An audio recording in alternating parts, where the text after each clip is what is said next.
In a humble village, at the edge of a dense forest, lived a kind-hearted girl named Elizabeth. Though her family had little, they had each other and a small, cozy cottage. Every day, Elizabeth would wake before dawn, don her worn-out shoes, and set out to work in the village fields. Her goal was simple: to earn enough to buy a small loaf of bread. Elizabeth's days were long and arduous. She worked as a field hand, helping the farmers with planting and harvesting. Her tiny hands, though calloused, were skilled and hard-working. Despite her exhaustion, she always managed to smile and greet her fellow villagers with warmth. After a long day's work, Elizabeth would walk to the village bakery. With the small coins she had earned, she would purchase a loaf of bread, still warm from the oven. Each evening, she carried the precious bread home, her heart swelling with pride at the thought of sharing it with her family. When Elizabeth arrived at her cottage, her mother, father, and younger brother would eagerly gather around the simple wooden table. They had little else, but the bread was a treasured delight. Elizabeth's mother would slice the bread carefully, and they would enjoy it with the few scraps of cheese or vegetables they had. One particularly harsh winter, the village faced a shortage of food. The fields were barren, and the bakery was almost empty.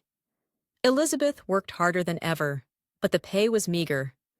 Her family's needs were growing, and it seemed impossible to keep up. One chilly evening, after a particularly grueling day, Elizabeth was heartbroken to find that the bakery had no bread left. Her stomach churned with worry as she trudged home empty-handed.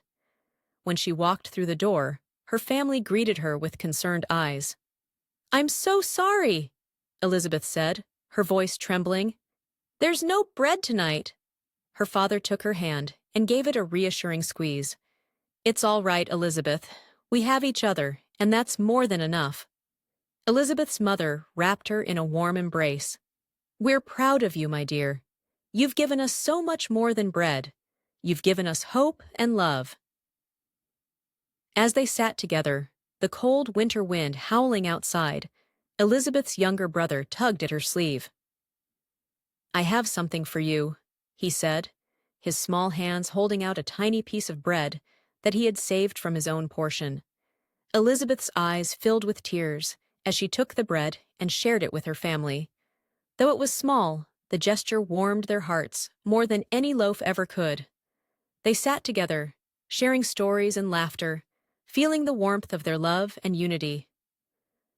The next morning, something miraculous happened.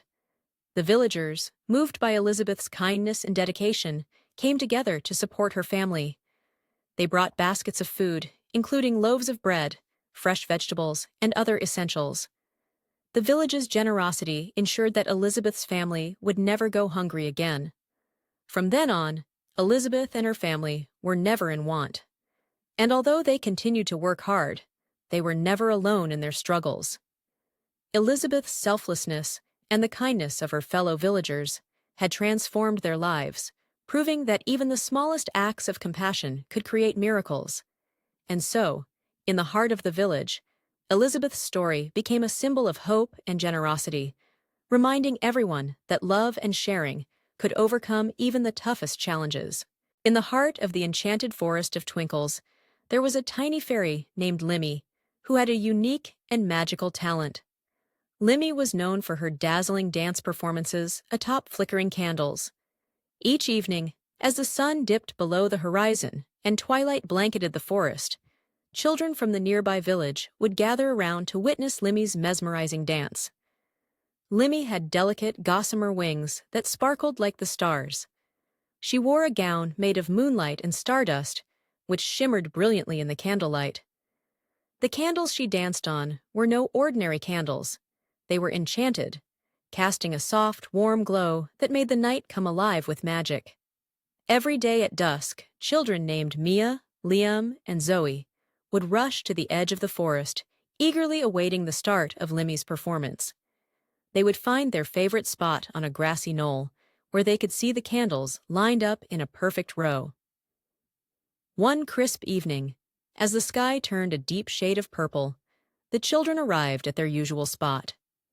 Mia clutched a small bouquet of wildflowers, Liam brought a homemade lantern, and Zoe carried a little drum she had crafted herself. They hoped that the extra light and music would add to the magic of the night. As the first stars began to twinkle, Limmy appeared, her wings fluttering gently as she floated down to the row of candles. She landed gracefully on the top of the first candle and began her dance. The candles flickered rhythmically, casting a soft golden light that made Limmy's movements look like a dream. With each step, Limmy twirled and leaped, her tiny feet barely touching the candle's surface. She spun around in delicate circles, her wings creating a gentle breeze that made the flames dance along with her.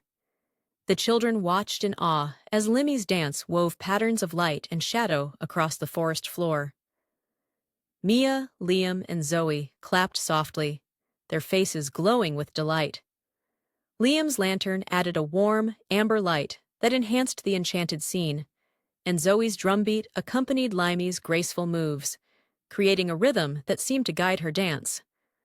Limy performed her signature move, the twinkling pirouette. She spun gracefully, her gown twirling around her like a whirl of stardust. As she completed the spin, the candles seemed to shimmer more brightly, casting a magical glow that made the night feel even more enchanting.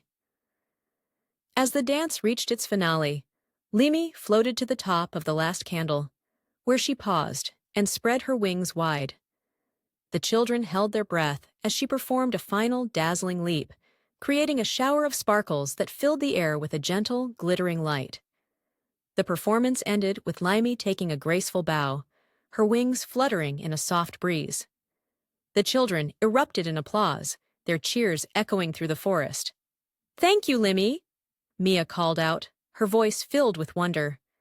"That was amazing!" Liam exclaimed, his eyes wide with excitement. Zoe waved her drum in celebration. "You make every night magical." Limmy's eyes sparkled with joy as she fluttered her wings. "Thank you, my dear friends. Your support makes every dance special." As the children headed home, their hearts full of happiness, Limy remained for a moment longer, basking in the afterglow of her performance. She knew that her dance brought joy and magic to the children, and that was the greatest reward of all. And so, Limy the candle dancing fairy continued to grace the forest with her enchanting performances, making each evening a spellbinding celebration of light and wonder. In the picturesque town of Sunnybrook, where meadows stretched out and flowers bloomed in vibrant colors, lived a cheerful girl named Kathy. Kathy was no ordinary child. She had an extraordinary love for rainbows. Every time it rained and the sun peeked out from behind the clouds, Kathy would rush outside, her eyes scanning the sky for her beloved rainbows. One morning, after a gentle rain shower, Kathy spotted a magnificent rainbow arching across the sky. Its colors were vivid and brilliant: reds, oranges, yellows, greens, blues, and indigos. Kathy's heart danced with joy as she saw the rainbow stretch from one end of the horizon to the other. Without a moment's hesitation, Kathy dashed out the door and ran to the meadow where the rainbow seemed to touch the ground. She had always believed that rainbows were magical, and she dreamed of playing in their colorful glow. As she reached the meadow, Kathy saw the rainbow's base resting on the ground near a sparkling pond. The rainbow's colors reflected in the water, creating a dazzling array of shimmering hues. Kathy approached with wonder, feeling as if she were about to step into a world of magic. With a deep breath, Kathy tiptoed closer to the rainbow's base. As she touched the colorful light, she felt a warm, tingly sensation spread through her fingers. The rainbow's colors seemed to come alive, swirling around her in a gentle embrace. Excitedly, Kathy began to play. She twirled and danced beneath the rainbow, her laughter echoing through the meadow. The colors of the rainbow seemed to follow her, swirling in delightful patterns as she moved. Kathy felt as if she were part of the rainbow, a living, dancing beam of light. As Kathy played, she noticed something wonderful happening. The flowers in the meadow started to bloom with even brighter colors, and the birds began to sing cheerful tunes. It was as if the rainbow's magic was bringing the whole world to life. Just then, Kathy's friends, Liam, Emma, and Noah, arrived, drawn by the sight of Kathy's radiant joy. They stared in awe as Kathy danced beneath the rainbow, the colors reflecting off her happy face. "Wow, Kathy! How are you making the rainbow dance with you?" Liam asked, his eyes wide with amazement. Kathy smiled and said, "I think the rainbow is happy to see us. Let's join in." The friends eagerly joined Kathy, and together they danced and played under the rainbow's arch. Their laughter and footsteps seemed to make the rainbow's colors glow even brighter. They spun and twirled, their movements creating a colorful whirl of light and joy. As the sun began to set and the rainbow slowly faded from the sky, Kathy and her friends lay on the grass, gazing at the stars. They felt a deep sense of wonder and happiness, knowing they had experienced something truly magical. The next day, the rainbow returned to Sunnybrook, and Kathy and her friends eagerly greeted it with their joyful play. Each rainbow was a new adventure, a special gift that brought them together in a world of color and wonder. And so, Kathy's love for rainbows continued to fill her days with magic and joy. Every time a rainbow appeared, it was a reminder that there was beauty and wonder in the world, waiting to be embraced by those who dared to play with it